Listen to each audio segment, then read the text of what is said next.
Good morning students, welcome to Bindu Dadwal chemistry lessons. आज का हमारा टॉपिक है हाइड्रोलिसिस ऑफ सॉल्ट्स। हमने जनरली देखा है कि डिफरेंट सॉल्ट्स जब वाटर में डिसॉल्व करते हैं तो हमेशा ही न्यूट्रल सॉल्यूशंस नहीं बनाते हैं। कुछ एसिडिक सॉल्यूशंस बनाते हैं, कुछ बेसिक बनाते हैं और कुछ न्यूट्रल बनाते हैं। फॉर एग्जांपल कॉपर सल्फेट, ये एक वीक बेस और स्ट्रॉन्ग एसिड से बना है, तो ये जब वाटर में डिसॉल्व करता है तो ये एसिडिक सॉल्यूशंस बनाता है। जबकि सोडियम एसीटेट जो स्ट्रॉन्ग बेस और वीक एसिड से बना है, ये वाटर में डिसॉल्व करके बेसिक सॉल्यूशंस प्रोड्यूस करता है। एक स्ट्रॉन्ग एसिड और स्ट्रॉन्ग बेस का जो सॉल्ट होता है वो वाटर में डिसॉल्व करके न्यूट्रल सॉल्यूशन बनाता है। तो ये क्यों होता है? क्योंकि सॉल्ट वाटर में डिसॉल्व करके पहले तो डिसोसिएट करता है इनटू आयंस, और ये जो आयंस हैं वो वाटर के मॉलिक्यूल के साथ इंटरैक्ट कर सकते हैं, और इंटरैक्शन पे अगर वो एसिडिक सॉल्यूशन बनाते हैं तो रिजल्टिंग सॉल्यूशन एसिडिक होगी, या वो एल्कलाइन सॉल्यूशन भी बना सकते हैं। ये जो आयंस वाटर के साथ इंटरैक्ट करते हैं, इस प्रोसेस को हाइड्रोलिसिस कहा जाता है। So what is hydrolysis? Hydrolysis is the interaction of anion or cation of the salt with water to produce an acidic or basic solution.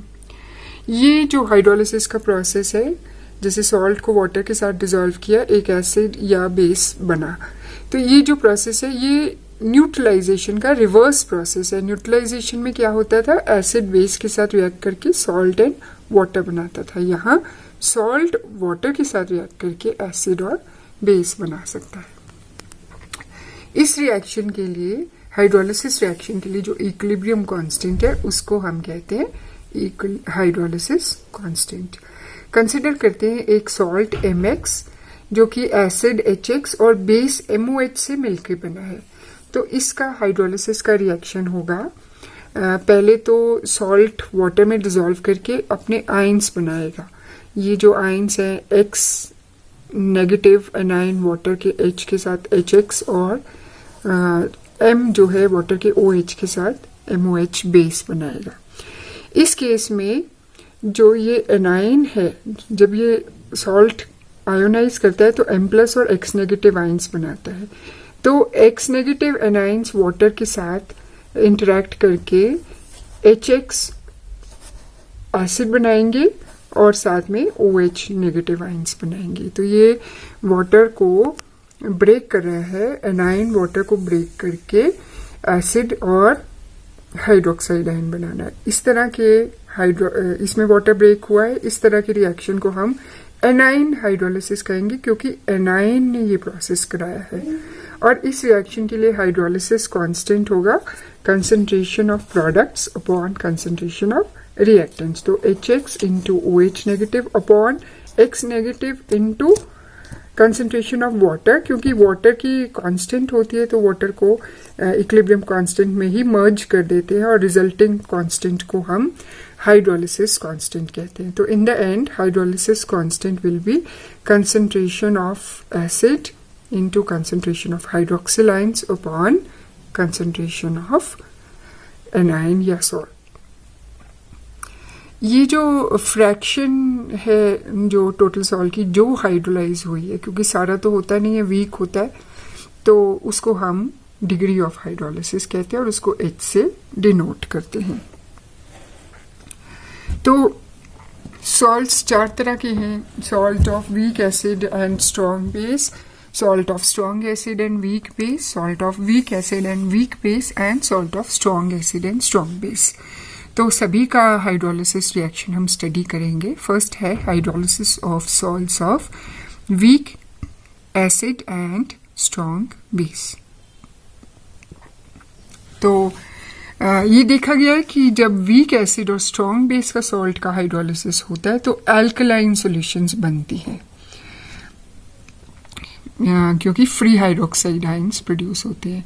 Examples हैं इस तरह की सॉल्ट्स की: sodium acetate, weak acid acetic acid and strong base NaOH, sodium carbonate, sodium phosphate.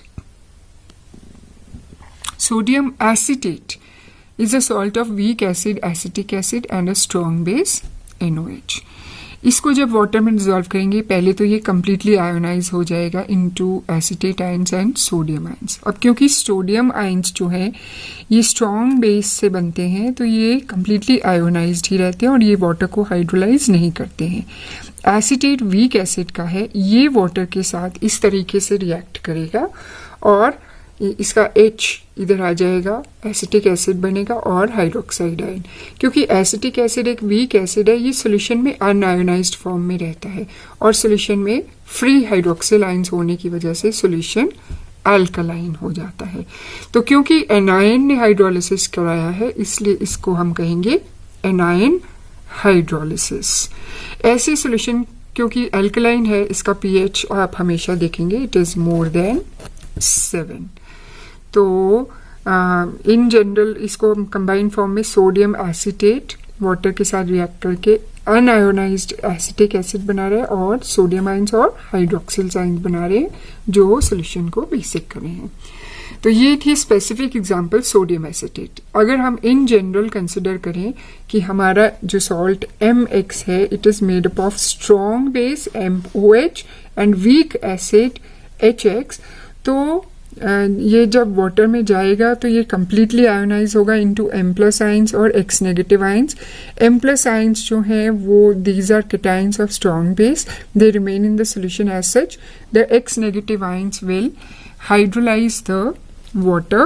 So X negative ions react with water to form HX which remains unionized and OH negative ions. इस तरह के hydrolysis को हम कहते हैं anion hydrolysis. तो इस hydrolysis में जो इक्विलिब्रियम कांस्टेंट है उसको हम KH कहेंगे and it will be concentration of products upon concentration of reactants. So KH is concentration of HX into concentration of OH negative upon concentration of X negative. Second is ये था hydrolysis of salt of weak acid and strong base. Second is hydrolysis of salt of strong acid and weak base. तो इस case में जैसे ammonium chloride, copper sulphate, aluminium chloride examples हैं. For example ammonium chloride जो है ये weak base NH4OH का और स्ट्रॉन्ग एसिड HCl का सॉल्ट है. तो इसमें भी जब ये वाटर में डालेंगे तो कम्प्लीटली आयोनाइज करेगा into ammonium ions and chloride ions. अब अमोनियम आयंस जो हैं वो हाइड्रोलिसिस अंडरगो करेंगे क्योंकि क्लोराइड आयंस जो है these are anions of a strong acid, they remain as such in solution. तो अमोनियम आयंस जो हैं जब ये वाटर में डिसॉल्व करते हैं तो वाटर के OH को ले लेते हैं और वीक बेस बनाएंगे अमोनियम हाइड्रोक्साइड और H+ आयंस फ्री करेंगे सोल्यूशन में. क्योंकि अमोनियम हाइड्रोक्साइड जो है अनायोनिज्ड फॉर्म में रहता है, वीक बेस है, तो इसलिए सोल्यूशन में फ्री H+ आयंस जो है ज़्यादा होते हैं और रिजल्टिंग सोल्यूशन एसिडिक होती है और इसका pH 7 से कम होता है. तो क्योंकि इसमें केटायन ने सोल्यूशन को हाइड्रोलाइज किया है, इस तरह के हाइड्रोलिसिस को केटायन हाइड्रोलिसिस कहते हैं. तो ओवरऑल रिएक्शन हो जाएगा ammonium chloride plus water, ammonium hydroxide plus chloride ions plus hydrogen ions. ये हाइड्रोजन आयन सोल्यूशन को एसिडिक कर रहे हैं.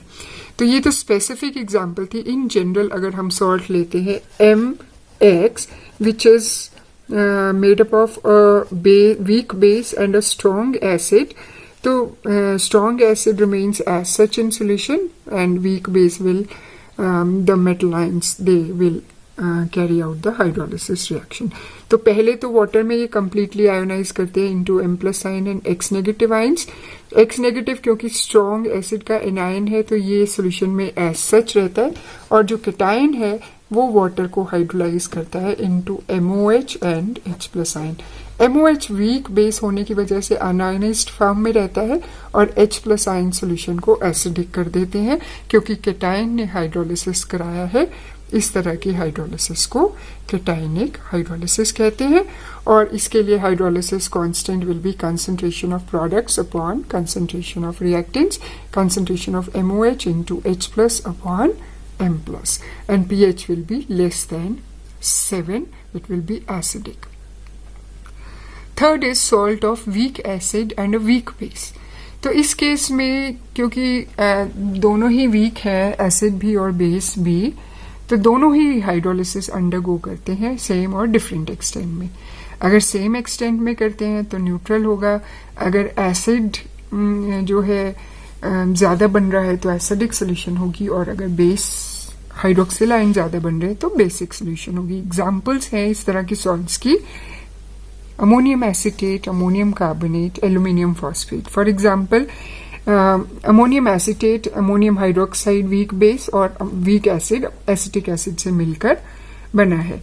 तो ये जब हम इसको वाटर में डिसॉल्व करते हैं तो दोनों ही कंप्लीट आयोनाइजेशन करेंगे, एसीटेट आयंस और अमोनियम आयंस बनाएंगे, लेकिन दोनों ही वाटर के साथ हाइड्रोलाइज कर जाते हैं, वाटर को हाइड्रोलाइज कर देते हैं। एसीटेट आयंस वाटर का H+ लेके अनआयोनाइज्ड एसिटिक एसिड बनाएंगे, अमोनियम आयंस वाटर का OH लेके अनआयोनाइज्ड अमोनियम हाइड्रोक्साइड बनाएंगे। तो दोनों ही वीक एसिड और वीक बेस होके पार्शियली अनआयोनाइज्ड फॉर्म में रहते हैं, बहुत कम आयोनाइज करते हैं, और इस तरह से जो रिजल्टिंग हाइड्रोलिसिस है उसको हम इस तरीके से लिख सकते हैं कि ammonium acetate plus water will form acetic acid and ammonium hydroxide. और इसके ये जो रिएक्शन है जिसमें दोनों ही आयंस हाइड्रोलाइज हुए हैं, इसका हाइड्रोलिसिस कांस्टेंट होगा concentration of products upon concentration of reactants. ये स्पेसिफिक एग्जांपल थी। अगर हम जनरली किसी भी सॉल्ट की बात करते हैं तो let it be MX where M is a weak obtained from a weak base and X is obtained from a weak acid।